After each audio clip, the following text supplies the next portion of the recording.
First off, I want to thank the brave men and women who work behind the wall. I want to thank them on a national level because their job goes unrecognized. How do they try to turn a guard? Well, correctional officer. Sorry, I apologize. But correctional officer. How are you guys doing today? It's Anthony Gangi. Welcome to another episode of Chair Talk. Guys, great discussion. We're going to talk about old school versus new school corrections. So we may talk about some old methods, but we're also going to talk about the importance of accepting where we are at today, where we have evolved into. I'm not going to say change because people tend to be afraid of the word change. I am going to say evolution. And I have two great guests on with me today who's also going to share into this discussion. We have Connie Alleyne and Dr. Jay Lowry. Hey, what's up, Connie? How's everything going? How's the book? Everything's going good. The book is going good. We're finding other ways to get the book out. We're looking at bookstores now, and we're looking at schools. Like, it's just, it's taken on a life of its own. So the book's doing good. The Civilian Corrections Academy is doing good. I'm finding it very interesting that some old timers in the system that are taking the quizzes are not passing the quizzes. And the reason why I bring that up is because the way we do things now, and it kind of ties into where we are, is that, you know, sometimes those past practices, we kind of take them on as the practice. And so interesting that what someone may think we would have done based on their experiences is different from what we would do today. So I'm looking forward to this conversation.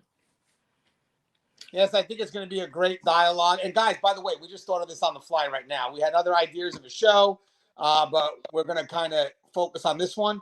Hey, Doc, I know you love talking about old school stuff. What's going on, Doc? How you doing? How's everything? Thank you for having me back again. I'm Dr. Jay Lowry. I am the chair of the Criminal Justice Department at Albertus Magnus College, New Haven, Connecticut.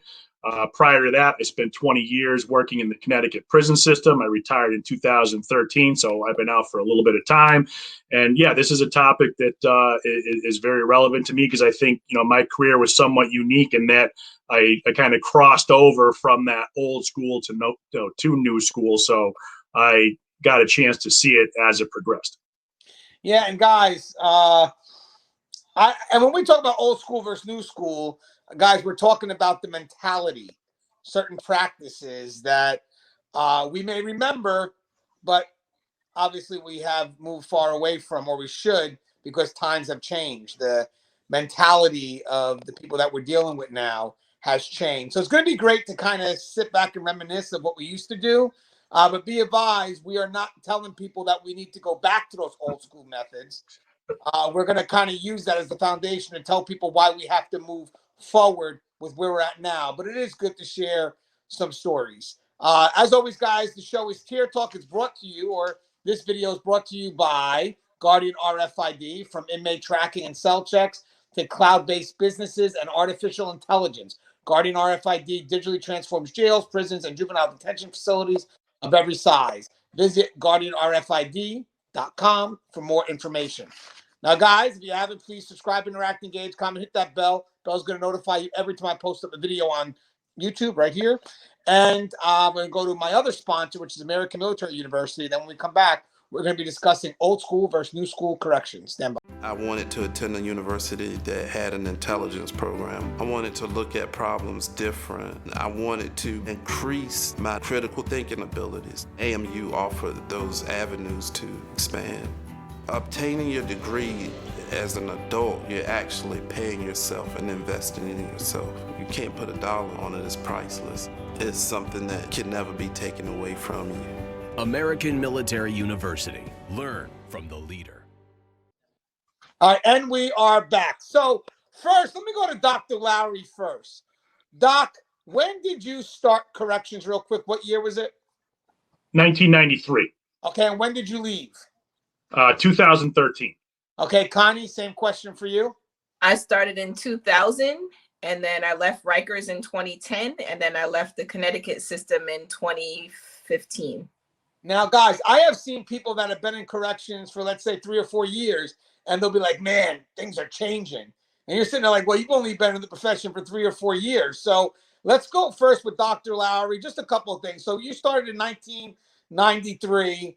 What are some of the main differences that, we should, like old school to new school? What do we got?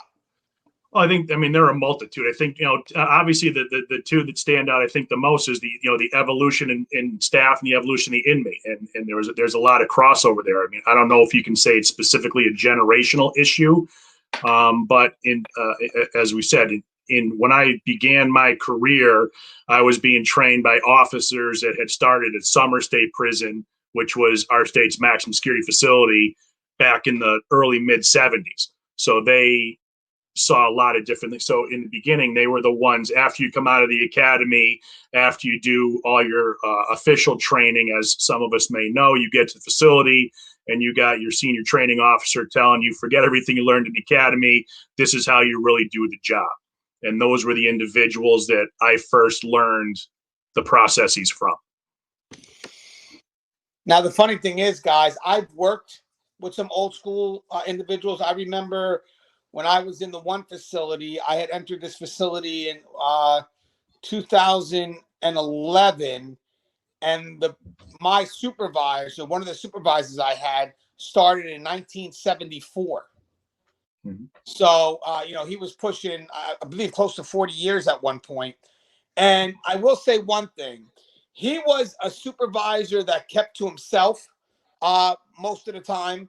And I noticed people were like, you know what, we kind of let him do his thing. We worked at a maximum security facility, dealt with a lot of lifers.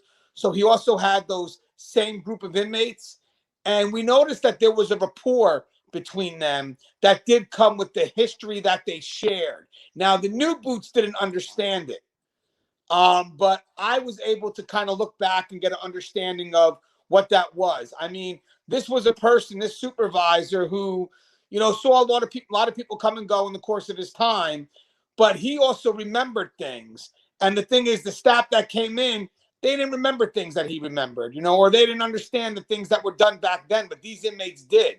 And he was never on duty. He was always professional, but you would always find that he would share these crazy stories of the past that no one else could connect to but him and those inmates, because again, they kind of were in the system at the same time that he was. They remember him as a rookie. So, they were talking, sharing stories about old school, and there was a connection there.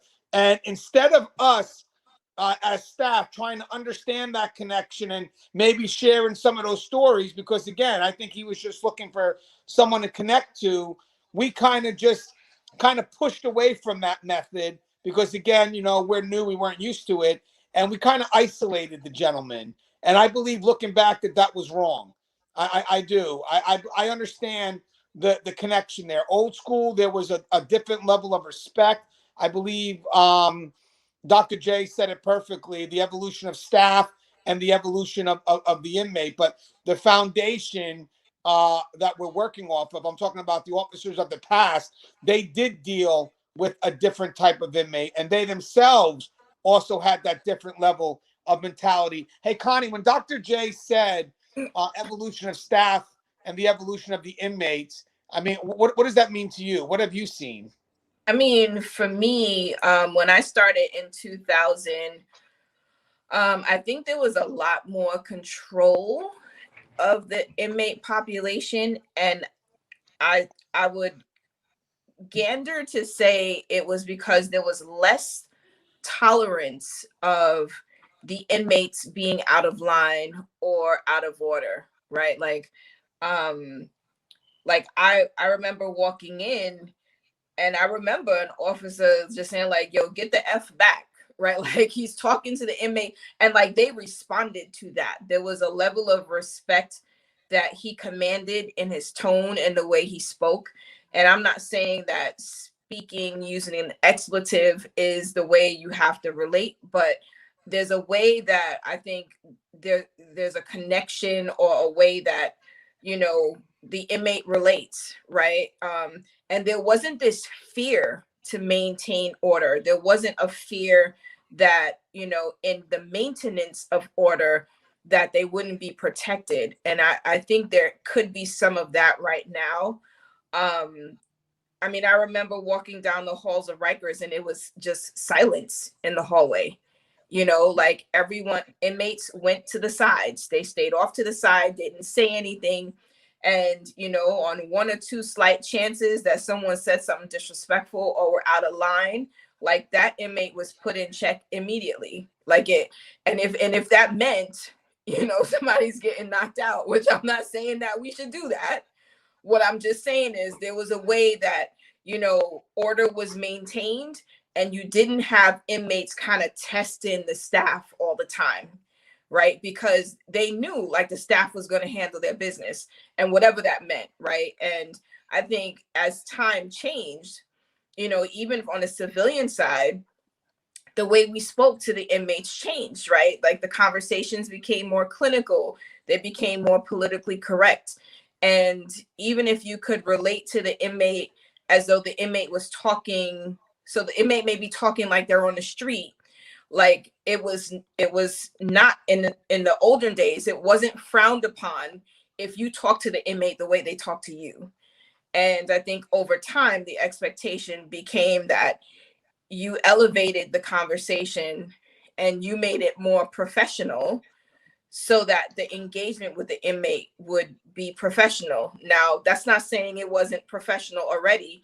It was just connecting to them at their level, which quite honestly, I think is more appropriate, right? Like, because sometimes you have to now break down what you're saying at this higher level so that they get it.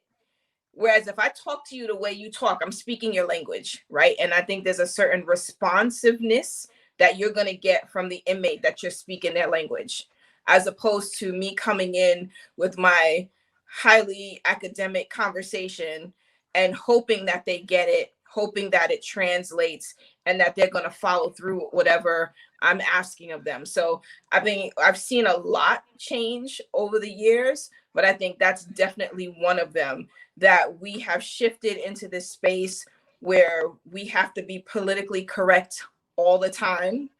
And if we aren't necessarily being supported by our managers, even though our approach may be the best to connect with that particular inmate. Yeah, you know what's funny about this is I know that in my course in corrections, so almost 19 or 20 years, a lot of the changes that I have seen have been based on generalized, well, failures that have been generalized. Let's just say that. You know, basically maybe a certain incident that happened at a one facility that really winds up getting generalized to all facilities. So what happens here is like you can have, I mean, a big thing here is about, let's say, solitary, or I even hate the word solitary because we know that's not what it is. That's a very primitive definition, but it's the definition that people utilize because it promotes fear, it promotes a punitive system. And that's another thing that's changed. We kind of focus more on restorative as opposed to punitive, not realizing that it's all really verbiage.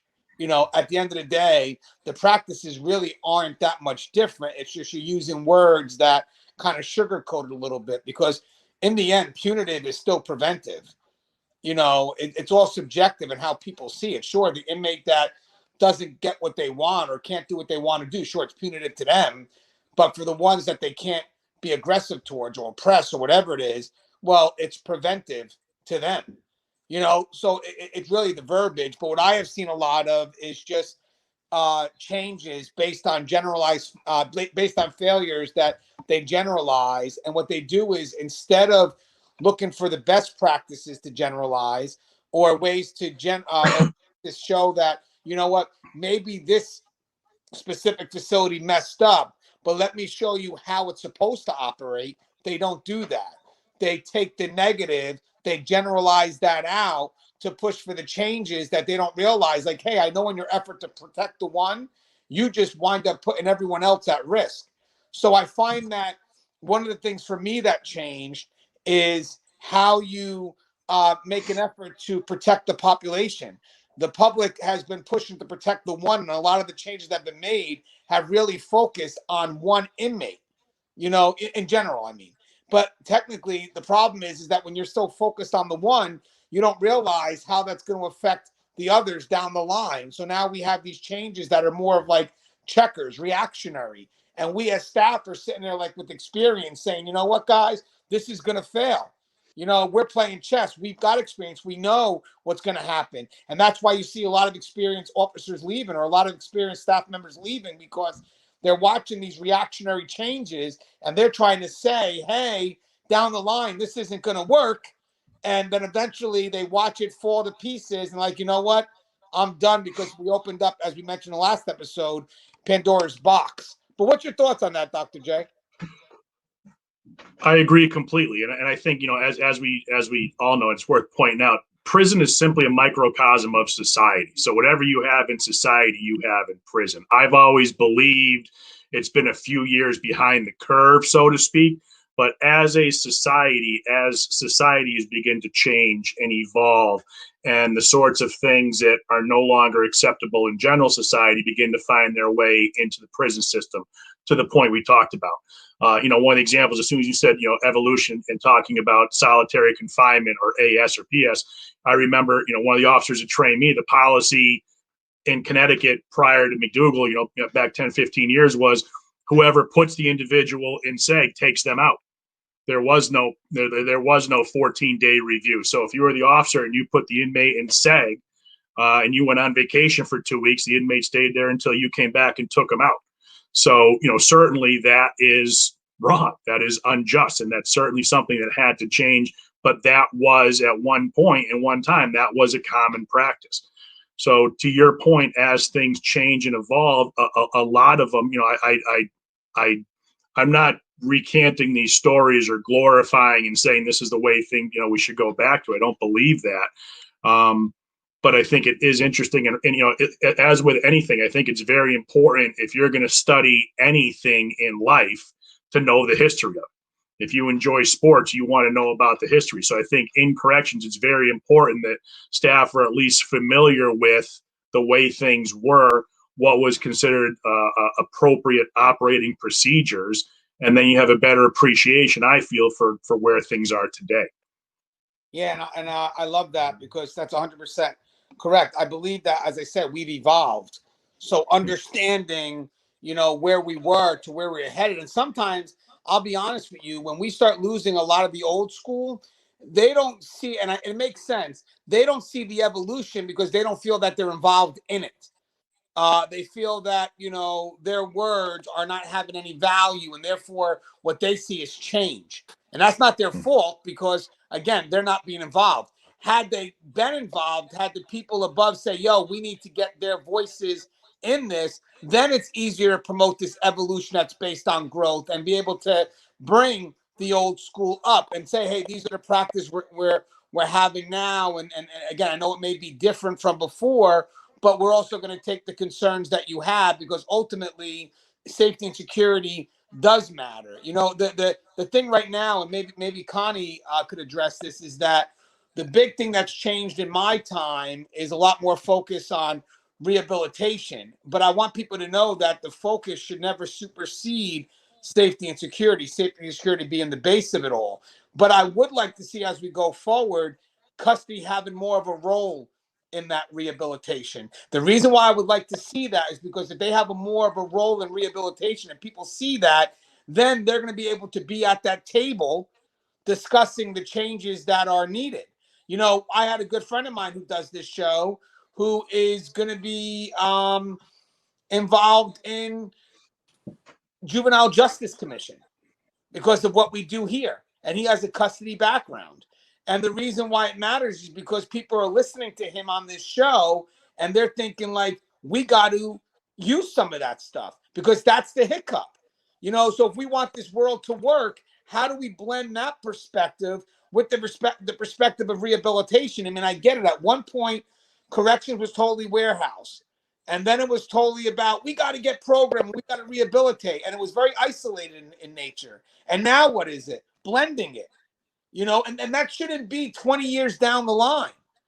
That should be something we can focus on right now. That's the part of what we do Tier Talk for. So Connie, out of respect, I mean, do you see that blend coming where we finally do have that rehabilitation, custody working together, but custody also being a part of that? So I think that what we've seen, so certainly all of this has evolved over time, right? You know, you have these different court cases, different mandates, different requirements, all of this, it happens on a greater scale, which kind of drives the way we practice in facilities, right? So like when you think about like the specialized treatment or treatment courts and all that other stuff, those things drive the way we practice internally. And I think over time, we've had to be able to identify that you can't do reform or rehabilitation in a bubble, right? So, all of the different individuals who have some level of influence or impact on this population would have to be a part of that process. And it took a long time, I think, for us to acknowledge that it can't just be you bringing these outside providers to do all this work and then custody's on the outskirts, right? Because the provider isn't always going to be there, and custody should be aware of what's going on because they too have everyday interactions with this population that could influence them to be compliant with the program requirements, to see things a different way. I mean, oftentimes I've heard inmates look at custody as the role model, right? Because those are the people that they see every day. So, you know, for me, it's the thought that if we're creating this rehabilitative model, right, where we want to make sure that individuals are adequately prepared to re-enter, you know, society, it has to include all of those that are included in their process. And I think when we take custody out, we also do a disservice because ultimately when the inmate gets back to the street, you still have authority you have to deal with. So you don't want custody inside, but then you have a police issue on the outside. And so if we start to sort of, I want to say, I guess, surround them by what truly the community would look like, then that means including custody in this process. Now, I know there's been a lot of conversation about HIPAA and should custody know what they're getting involved in and all this other stuff. Like, come on, we want success, so we don't. And if we want the success, there are certain things that we need to be able to put in place, and that includes custody. And I've been in situations where custody needed to know, right? Like it wasn't about violating someone's rights. They needed to know because if something's going on in the housing unit, that service provider isn't in the unit. You know, that's just a reality. You know, Connie, you hit something right on the nail. I think that's you know, very key is we got to stop looking for excuses not to move. We got to stop looking for excuses to move forward. Like you mentioned, okay, there's going to be a lot of obstacles, but we should be, you know, looking to alleviate those obstacles and not always making that the one thing that stops us, you know, because there's always going to be many obstacles in our way, but we wind up just stopping instead of looking at what we could do to remove it. Oh, we can't do, like you said, HIPAA thing will now take us years. Oh, well, HIPAA can't do anything. Well, hold on, guys, hold on. I like what you said. You want it to work or not? Okay, well then let's start. Why waste time? Let's get on it now. Let's see how we can move past this obstacle instead of the naysayers coming in and looking for the obstacle. You know, because they do that. And I get it, universal precaution, but if you're going to look for the obstacle, also look for the solution. Because if you found the obstacle, I'm sure you could find the solution. You know, I mean, that's what we do right now. We know where the obstacle is, and we devote our time to, you know, trying to get around it or trying to get people to see what we see. Now, hey, Doc, you know, I know obviously you want to comment on the change. So in 1993, when you first started, I know definitely they were starting to see some push for programming and stuff like that, and custody having to kind of accept that world. Because I'm going to tell you something right now, guys. The biggest change, or who was affected most by change, was custody. You know, we can't deny that. That's the truth. I mean, they worked in a different world back then than they do now because everyone else was introduced to a world and where they wanted to be at today. But custody was already in the world during that shift. So did you see that shift? And did you see some custody jumping in, accepting the role because maybe they wanted to, or did you see them having to be forced into it? I think it was a little bit of column A, a little bit of column B.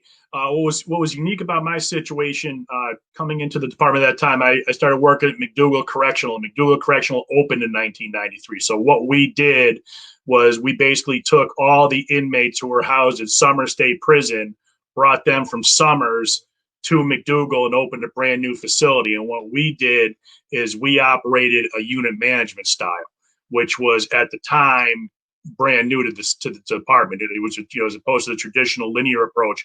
So we opened unit management, smaller modular designs with a focus on direct inmate involvement with staff, with a focus on, when McDougall opened, I believe they had, that facility had the most advanced vocational education program in the state for any school district. So vocational education was an emphasis, training was an emphasis, programming. So all of the staff, I would say the majority of staff that were new, this is all, we didn't know anything different. So we just thought this was what it was. Where there was a little bit of pushback, as I said, were for some of the, maybe the old timers who would transfer from Summers or for some other facilities to immediately be kind of thrust into that. And again, in the same vein, a lot of the inmates were affected the same way as well. It's not all, it's the focus shouldn't all be about the change the staff had to go through. What the inmates experience was a complete polar change from what they were used to. One of the things I always talked about was Summers State Prison, you could smoke. So you could smoke at Summers, you couldn't smoke at McDougall. So you had inmates at Summers that were smoking 5 or 6 packs of cigarettes a day. Well, at the time, our smoking cessation program was the bus ride from Summers to McDougall. Because once you got off, when you left Enfield and got out off the bus in Suffield, 25 minutes later, you were now a non-smoker. So I think that's just kind of one example of, again, that change, that evolution. I think what was really unique, for me about McDougall is the majority of inmates were never getting out. So a lot of staff maybe didn't buy into the need for rehabilitation. I'll be honest with you, I don't know what 23I did either. If these guys are doing triple life sentences, 75-year minimums, why are we concerned about a vocational education program to give them a trade? But it took me time to realize the importance of, just because the individual may never be getting out of prison, they can still change the quality of their life within prison and also have tremendous impact on other inmates. One of the examples I talk about, there was a handful of inmates I worked with. I was the public information officer for the facility. So one of the things I do is have high schools and colleges come in. So I'd have groups of inmates talk to some of my classes about what their experiences were. So some of the inmates I used for that program were lifers. And again, at McDougall, they were never going to get out, but they actually went on to work at Cheshire in the TRUE program. So, which is a nationally recognized program, which helps mentor a young inmate. So in an indirect way, even though they are going to, and admittedly, they know they will die in prison, but they wanted to change their lives. One individual in particular, he was arguably one of the most confrontational, violent, problematic inmates we had at our Supermax for years. And one day just decided he got tired of it. For no apparent reason, he and I developed some sort of rapport at McDougall. I brought him into the program and he thrived. He was tremendous. He was very charismatic and he grew that for himself, and he took that to Cheshire. And I can say that I'm really proud of what he's doing. To watch, and again, I think we've all, I'm not trying to sound, to whatever, but I mean, you when you watch that progress in someone, that's a pretty powerful thing. I know because I dealt with him when he was at his worst. And, I went, a few years ago, I actually went to Cheshire tour and I ran into him again, and we talked about that. We joked about what our initial, when he and I first met, what our conversation involved. And it's not anything that I can even talk about right now. And so I guess the point is, the importance of, that's when I began to see the importance of the rehabilitative aspect, even if it's someone who, if they're not even going back to the street, the impact they can have on their personal life, his relationships with his family, in particular, one of the things that we shared, his relationship with his daughter. So, I mean, those are all tangible ways which I kind of watched him grow and evolve.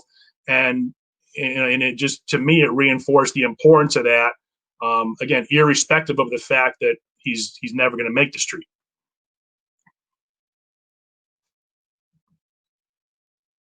Mute. Oh, sorry, guys. That happens. I definitely agree with you 100%. We talked before about the evolution of the inmate as well, as well as staff. But with the evolution of the inmate, they're also more aware of their rights and their means to get their voices heard. They have more advocates than ever before. So I guess it is like kind of like a game of politics. But in the end, obviously, we do have to take these matters seriously because they are going to win the lawsuit. So if we deny them what are their rights, then not only will the agency be held responsible, but you yourself will be held personally responsible, from civil lawsuit to criminal, depending on where the violation is. So if you guys are not evolving, and again with the knowledge as the inmates are, because the inmates, by the way, guys, they're offered programs, they're offered education. I mean, these inmates are growing in knowledge behind those walls, and we have to kind of keep up with that pace as well, because you have a lot of inmates that they may come in, maybe not the brightest of individuals, but when they're leaving, they're getting some really good education and programming, and they're taking they're taking what they're learning from behind the wall, and they're bringing out their battles on the outside. So if we sit there and they continue to grow and evolve, and we remain stagnant and not move, we're going to lose every battle, because it may be funny, guys, but you get an inmate that may come off one way to you when you deal with them and interact with them, but then all of a sudden, when they have that lawsuit going, you see how intelligent they are when they start writing that lawsuit and they're working with that lawyer, and you're sitting there like, wow, I can't believe, how well this inmate can write. I deal with this inmate all the time. It's like, yeah, but where are they getting the knowledge from? They're getting it from the law library, the paralegals, the education system. They're getting the knowledge from the system that we are providing them. So we have to be wary of that and know that, as we move forward in the system, we ourselves have to continue to grow, continue to read those policies and procedures, continue to remain updated on those laws, because trust and believe, they are.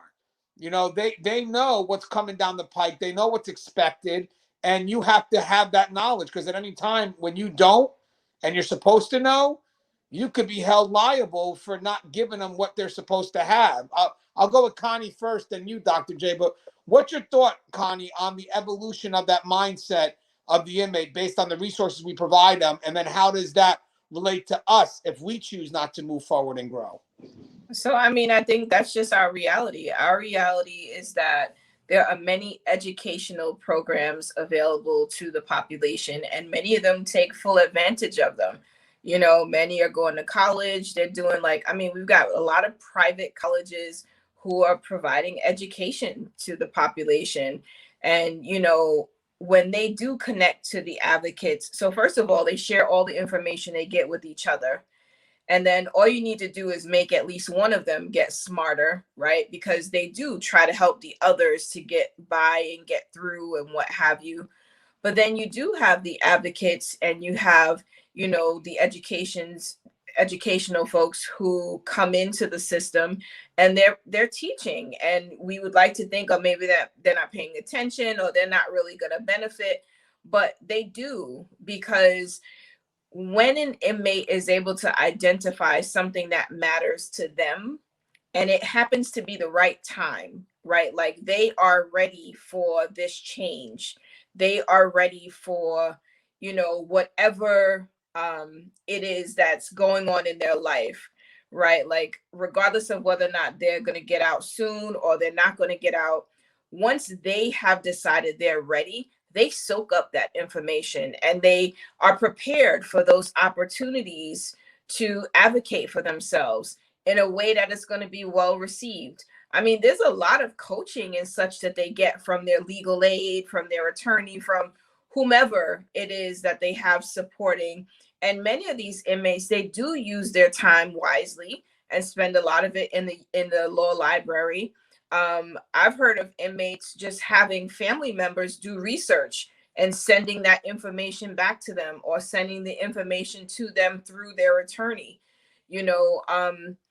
it's just a different time, you know. I think the other thing is that the crimes have evolved, and you know, we have to be aware of what that is. What does that look like when you have, you know, a blue collar worker come in, right? Not everybody, not every inmate who comes in is a street thug, right?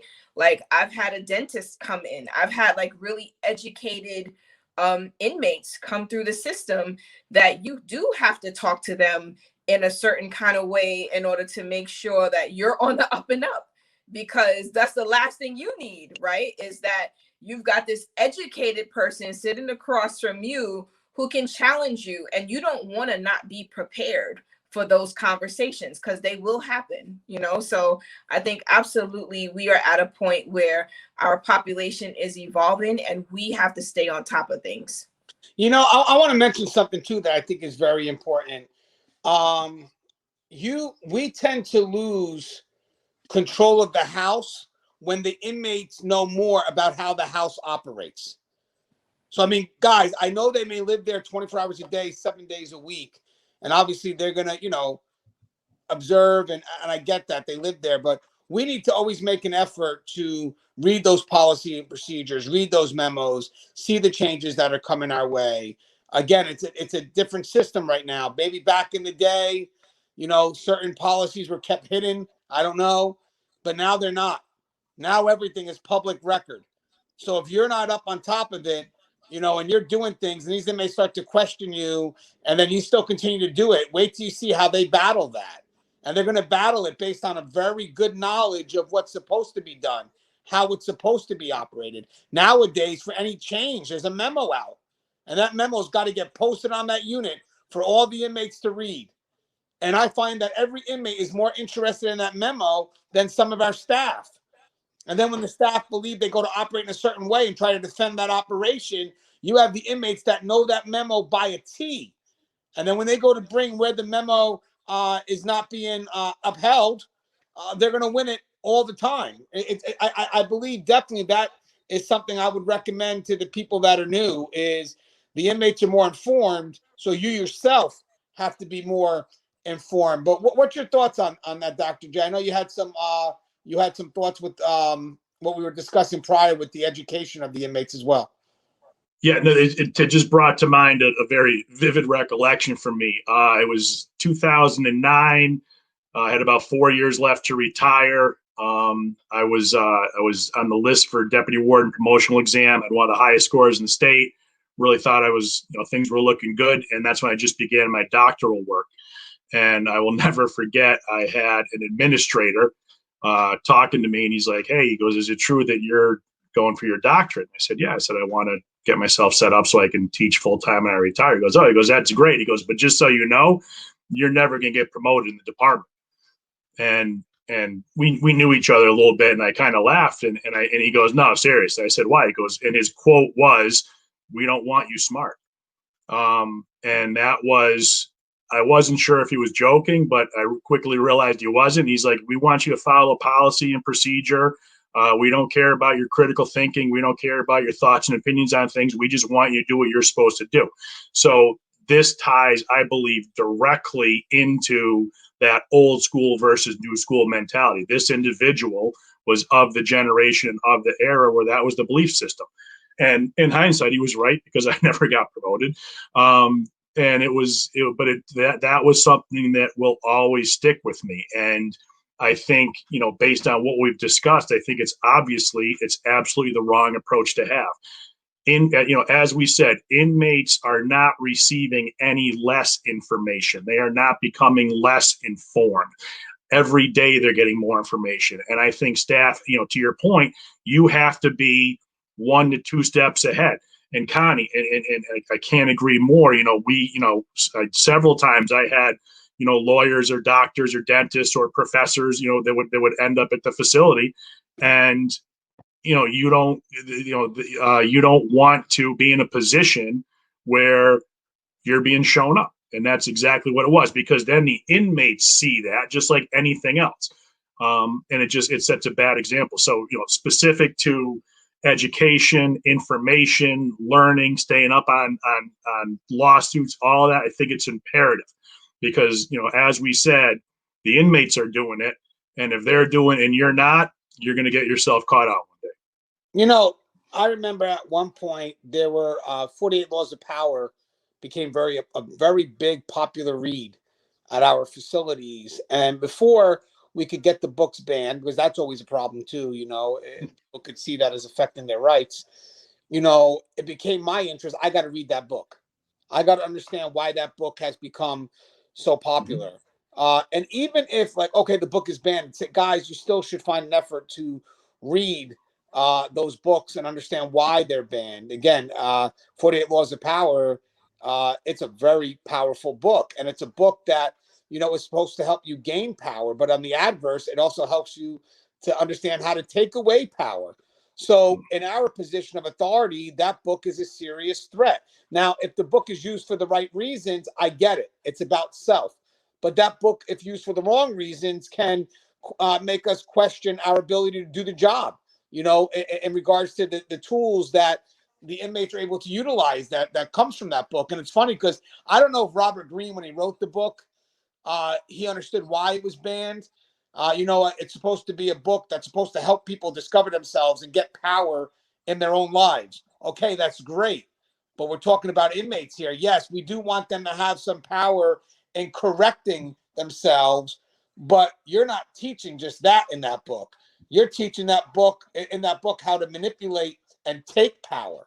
That's a bit different than, someone trying to better themselves. That's more of, let me show you how I can step on this person to get what I need. And that becomes a threat to us. And guys, another concern is when you do have that well-read inmate and they're kind of maybe not letting you know how well-read they are, but they're communicating with staff that they know isn't so well-read. You have a mind game happening here. And if you're not reading up on the material and the stuff that they're using, you're going to lose. And I know Connie's got some smiles happening here. What's your thoughts on that, Connie? No, because it's the population, right? We know that this population isn't going to necessarily always be transparent. And so we've got to know that, they've had lives prior to coming into the facility.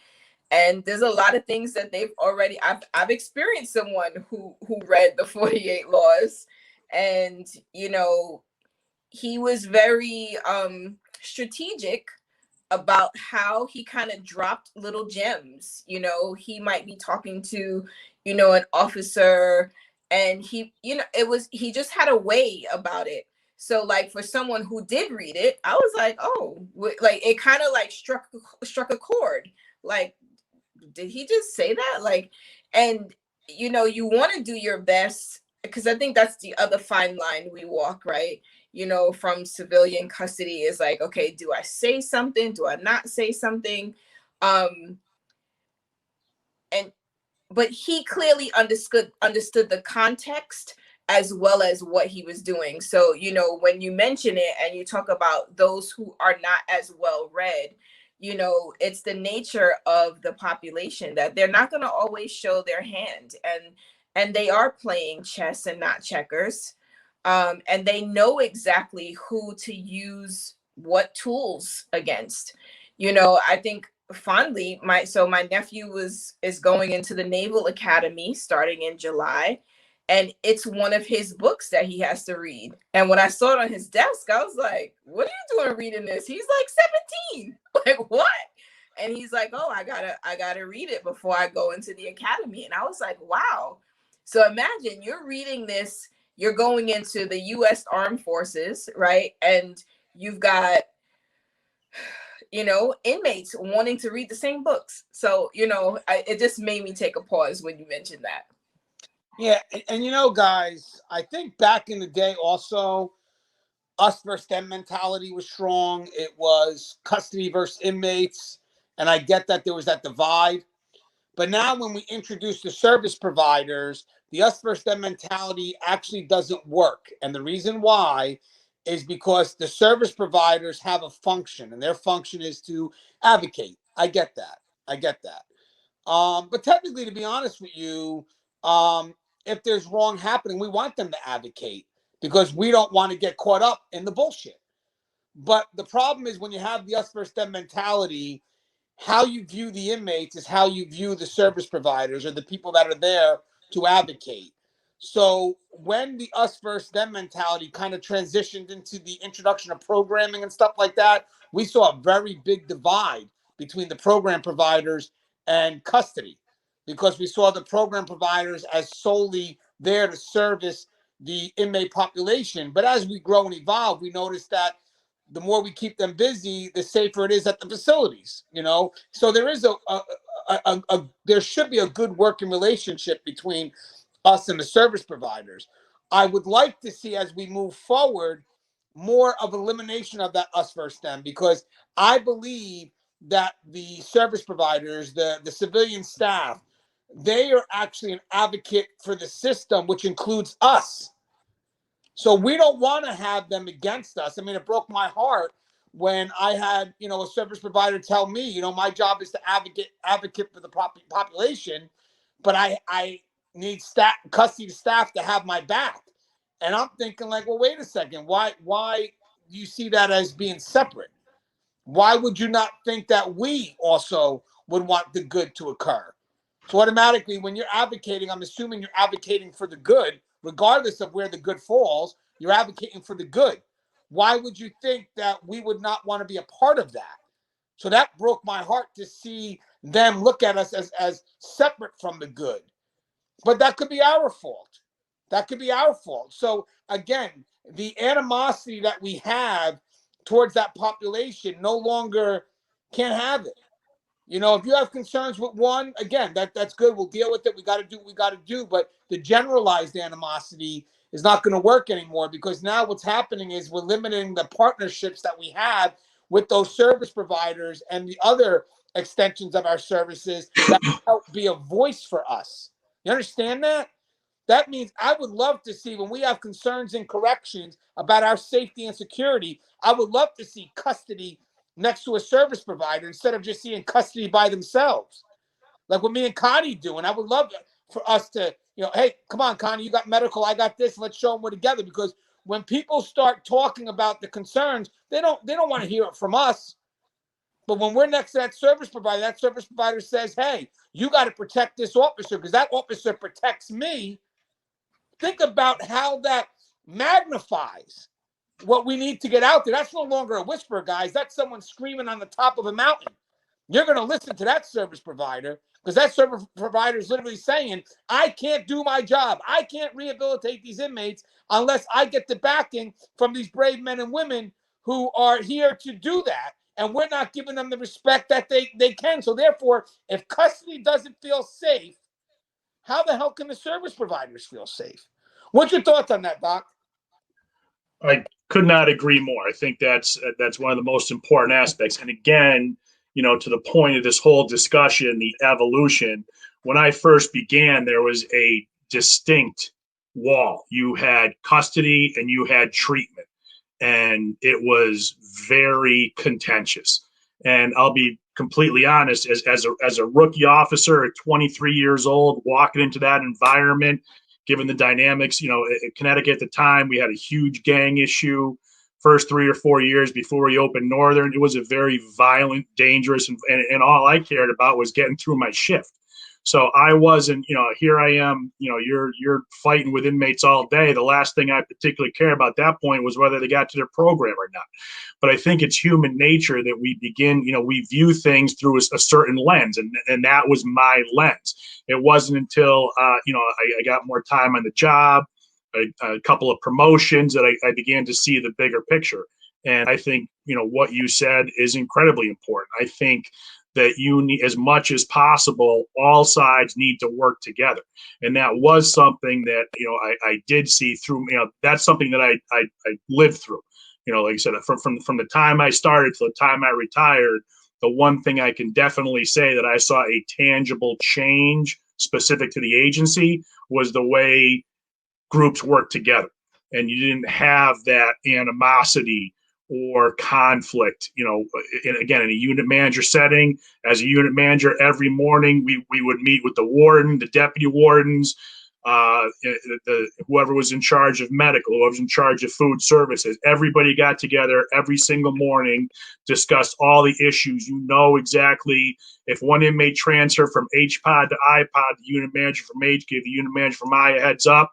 If it was someone that had an issue with medical, you know. So it was a honest and open exchange of information.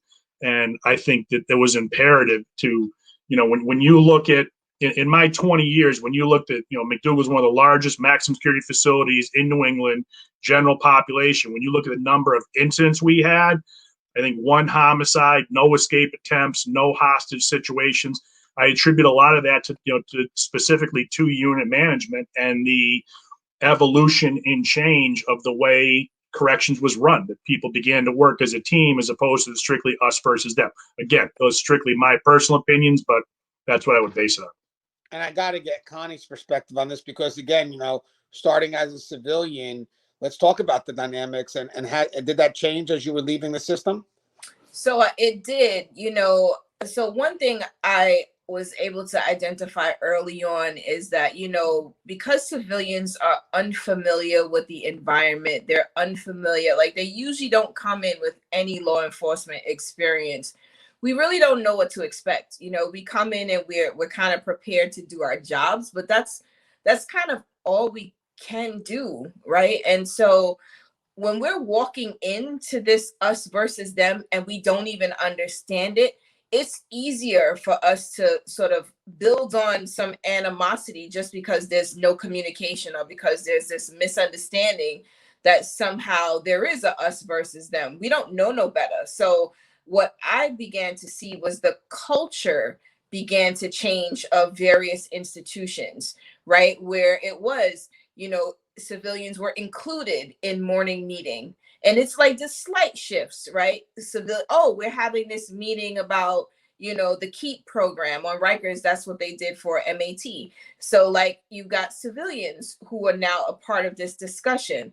I mean, I know here when I was at York, in Niantic, what we dealt with was, you know, we were part of the PREA team, right? There was every morning who came in last night, and we sat down and did these interdisciplinary meetings where we talked about all the things that made that person vulnerable versus not. And so I think the more that we realize that working together makes us more effective, the more we would see that. But there was a point where you didn't have, like, this was a custody thing and that was just it. And if you knew anything, you happened to know it because you happened to know a custody officer who came back and was like, oh, I think you should probably know this, right? As opposed to being invited to the table, which I think is where we began to see the evolution. Now, when it comes to medical, like medical is in the mix of everything. So we end up coming to the table because, you know, that's just something that's not within the scope of custody, right? So like we have to be invited almost, but there's times where, you know, there just isn't that, there isn't that cross-functional engagement at all. And there's got to be a way for us to kind of help bridge that gap. Now, I've seen times where we started to do like team building type of events where it is civilians in custody coming together, right? Like, and even like when there were retirements, especially if you work someplace for a long period of time and you get to know all of the officers and they're doing their final walkout, like you've got civilians outside too, who are like literally cheering people on because we're glad to see people evolve and be able to retire. We're probably jealous too, like, Jesus, when is my time coming, right? But it's just really just, you know, I think over the years, we began to just work together. And I think the more that we communicate is the more that we realize we got a lot more in common than not. And also, how many misunderstandings are we avoiding just because we're now communicating more?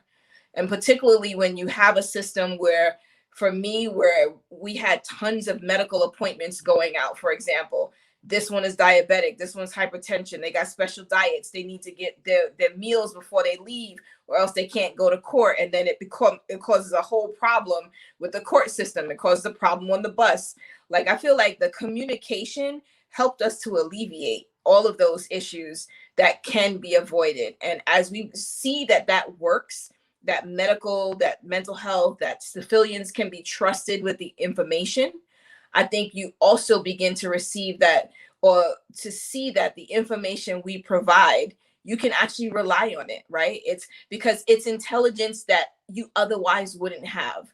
You have other sets of eyes and ears that just, there's data out there that's missing from the puzzle because that gap isn't closed. Yeah, I think, Connie, you hit it right on the nail again with the communication. Actually, we were thinking about doing a show on that.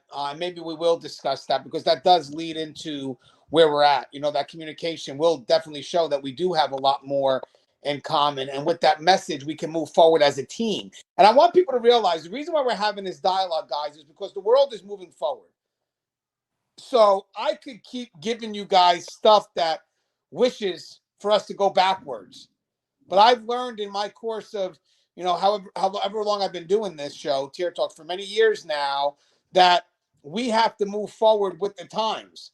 So I can't help this profession, or I can't help you unless I tell you where we need to be, because that's where it's going. I mean, I wish it was so easy to say, you know what, we got to fight for this, this, and this. But in the end, we're losing it. We're losing it because we're losing, you know, the chance to actually, you know, kind of side with the parties that can help us move forward.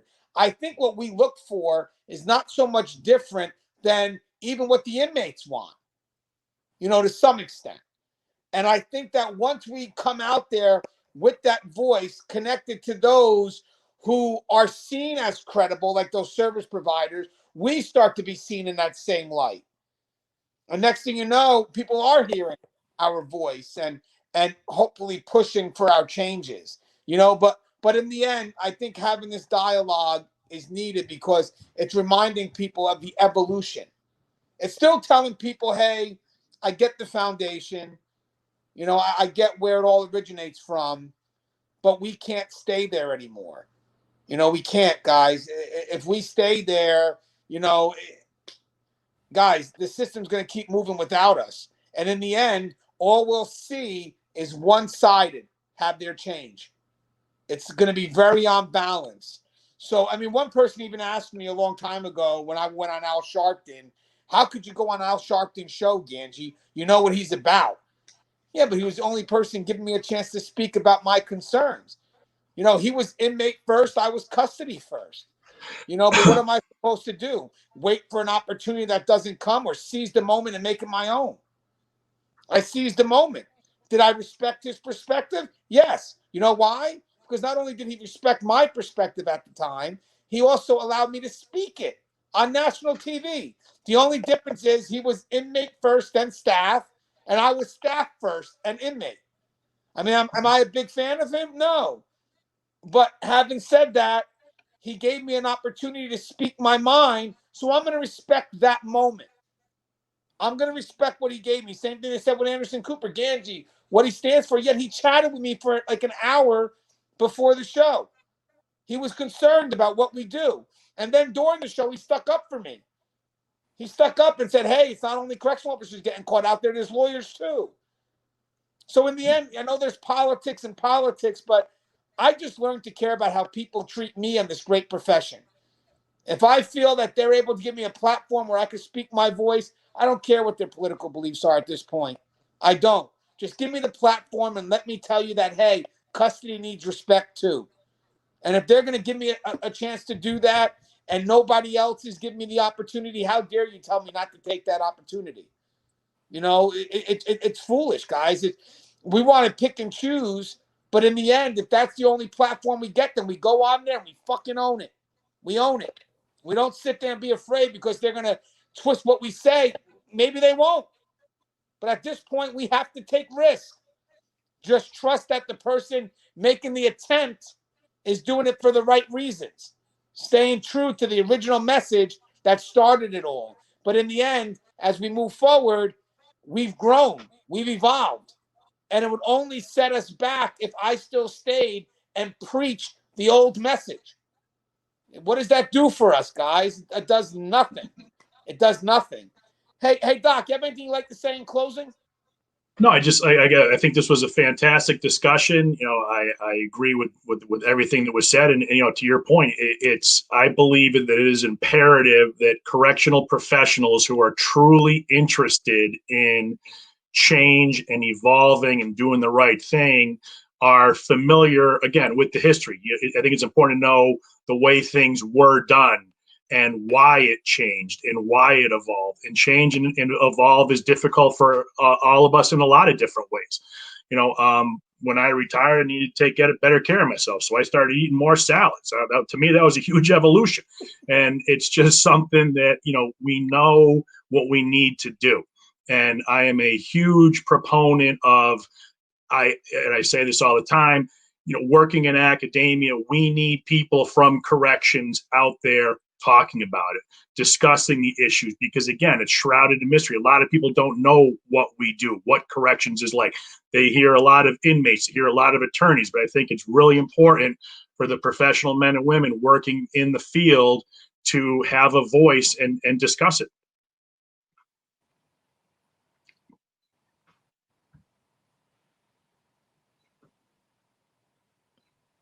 We can't hear you.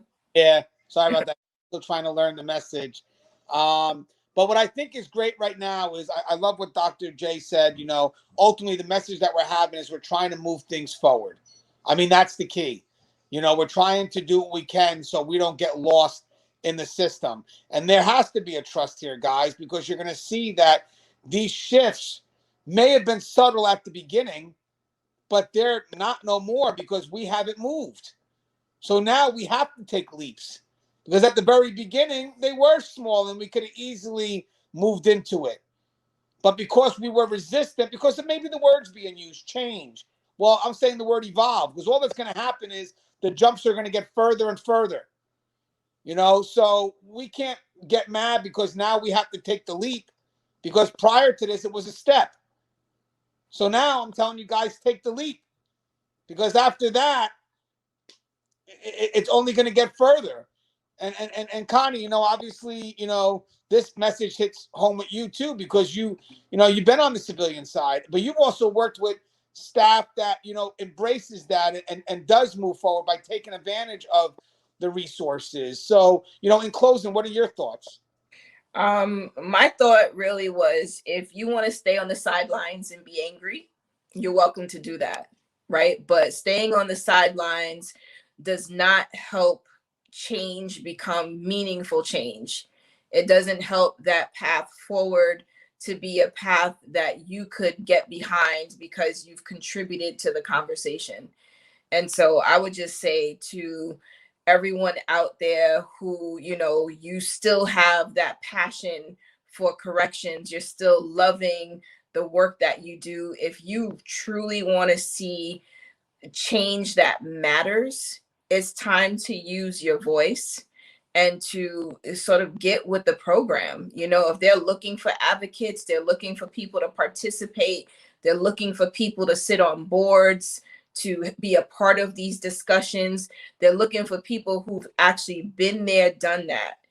And there's so many organizations out there. If you really want your voice to be heard and you really want the change to be meaningful and to actually make sense, it's okay to raise your hand and get involved. Connie, that's great. And guys, you know what? Before I started this show, we were discussing topics, and one of the topics I was thinking about was success and failure and how they're intertwined. And I was watching a lot of John Maxwell. I read his books. And one of the things that he said that got to me, and I'm actually able to relate it to the end of this video here, was that success is a reminder that failure isn't permanent, and failure is a reminder of the hard work it takes to be successful. We have to move forward. If not, we are failing. And I promise you guys, the success will be there, but it's going to be hard work. You know, we're going to have to unite, communicate, and then truly get an understanding. But eventually, guys, a system will develop where our voice will have to be heard, because we're not just coming up as just custody. We're coming up as an agency. You know, we're coming up as people. You know, right now we're seen in an isolated fashion because we choose to be seen that way. But once you start putting us all together, maybe people won't see it as, you know, safety and security versus rehabilitation. Maybe they'll start seeing safety and security and rehabilitation. You know, because guys, it's not an either or. I think rehabilitation, they know that they can't do it without safety and security. They understand that role. They understand how their role connects to the house in that way. I still feel we don't know how our role connects with them, you know, and how we can go ahead and motivate a true working connection that won't just be inside the wall. It will be seen outside. And at that point, it will be harder to be challenged, because they may come after you because they want to, you know, question those universal precaution methods that they see as punitive. But all of a sudden, you get a program provider say, oh, this is preventive and this is restorative. Let me tell you how the inmate can earn these things back. You know, let me tell you how the system works and how what you're trying to do is messing up the system. I think it'll be a good dialogue to have. As always, guys, the show is Tear Talk. If you haven't, please subscribe, interact, engage, comment, hit that bell. Bell's going to notify you every time I post a video. Stay safe.